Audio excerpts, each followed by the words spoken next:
Delhi metro से सफर करते वक्त कई बार ऐसी घटनाएं घट जाती हैं जो इंसानियत से भरोसा उठा देती हैं।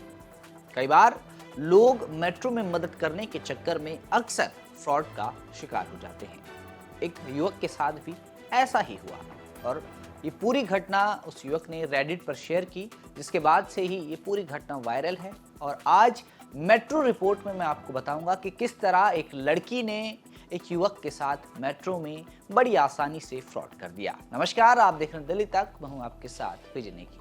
बात है नए साल की, 2026 की जैसे शुरुआत हुई तो एक युवक मेट्रो से सफर कर रहा था और उसे एक ऐसी लड़की मिली जिसकी भोली बातों में आकर वो युवक फिसल गया, या यूं कहिए कि एक फ्रॉड का शिकार हो गया और लड़की की मदद करने के चक्कर में उस युवक के साथ फ्रॉड हो गया। ये पूरी पोस्ट उस युवक ने रेडिट पर शेयर की है। आइए जानते हैं कि युवक के साथ क्या घटा। यूजर ने लिखा, नेताजी सुभाष प्लेस पर मेरे साथ स्कैम हुआ। नया साल यानी 2026 न्यू ईयर के दिन स्कैम हुआ।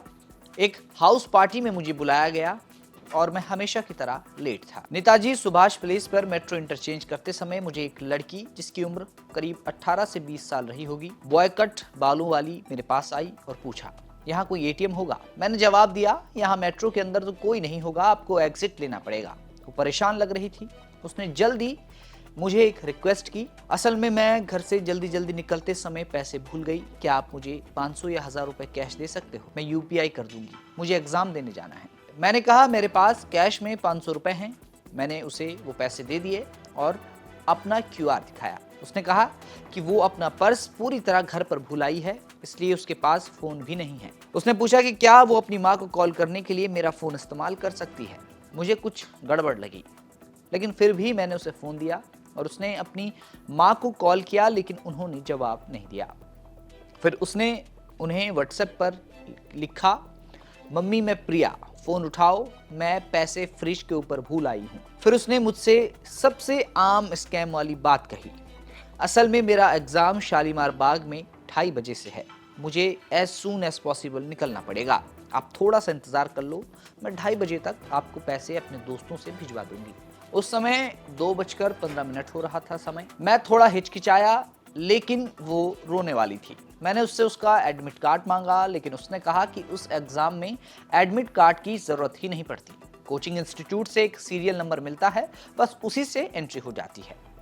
मुझे समझ नहीं आ रहा था कि क्या करूं और क्या नहीं। अचानक मेरे दोस्त का फोन आया, आजा गेस्ट आ गए हैं, अभी तक डेकोरेशन भी पूरी नहीं हुई।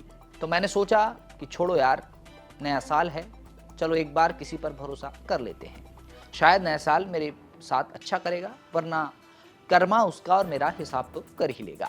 तो मैंने उसे उसके पेपर के लिए गुड लक कहा, उसे छोड़ा और अपने रास्ते चला गया। आज की बात करें तो मुझे कोई पैसे अभी तक नहीं मिले हैं और उसने जो अपनी मम्मी का नंबर दिया था वो भी कॉल नहीं उठा रही।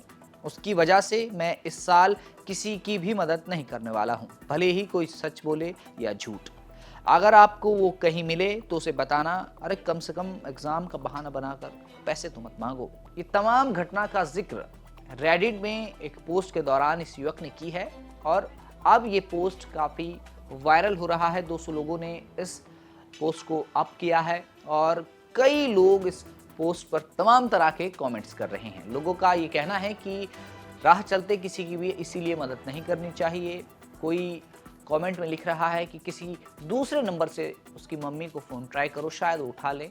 और किस तरह से एक युवक के साथ बड़ी आसानी से मेट्रो में फ्रॉड हो गया। और आए दिन देखा जाता है कि कोई ना कोई ऐसी घटना घटती है जिससे इंसानियत शर्मसार होती है और लोग दूसरों की मदद करने में हिचकिचाते हैं। यही वजह है क्योंकि आधे से ज़्यादा लोग मदद के नाम पर लोगों के साथ फ्रॉड कर लेते हैं और भोले भाले लोग जो मदद करना चाहते हैं, सच्चे मन से किसी की सहायता करना चाहते हैं, फिर वो भी मदद करने से 10 बार सोचते हैं, क्योंकि इस तरह की घटनाएं जब मेट्रो में या पब्लिक प्लेस में लोगों के साथ घटती हैं तो कहीं ना कहीं सवाल भी उठता है। ये तमाम जानकारी उस युवक ने अपने रेडिट में शेयर की है और उन्होंने बताया है कि इस साल तो वो किसी की भी मदद नहीं करने वाले। यानी कि एक छोटी सी घटना, यानी एक स्कैमर ने किस तरह से एक सच्चे इंसान से वो कला छीन ली कि वो किसी की मदद कर पाए, क्योंकि कुछ घटनाएं हमें आगे के लिए सबक देती है। शायद उस युवक के साथ Netaji Subhash palace metro station पर यही घटना घटी, जिसका सबक उसने अब इस साल के लिए रख लिया है कि अब किसी की वो मदद नहीं करेगा। फिलहाल ये पोस्ट काफी वायरल है, इसीलिए हमने मेट्रो रिपोर्ट में आज इस खबर को लिया है। आज के लिए इतना ही। दिल्ली की तमाम जानकारी के लिए आप देखते रहें दिल्ली तक।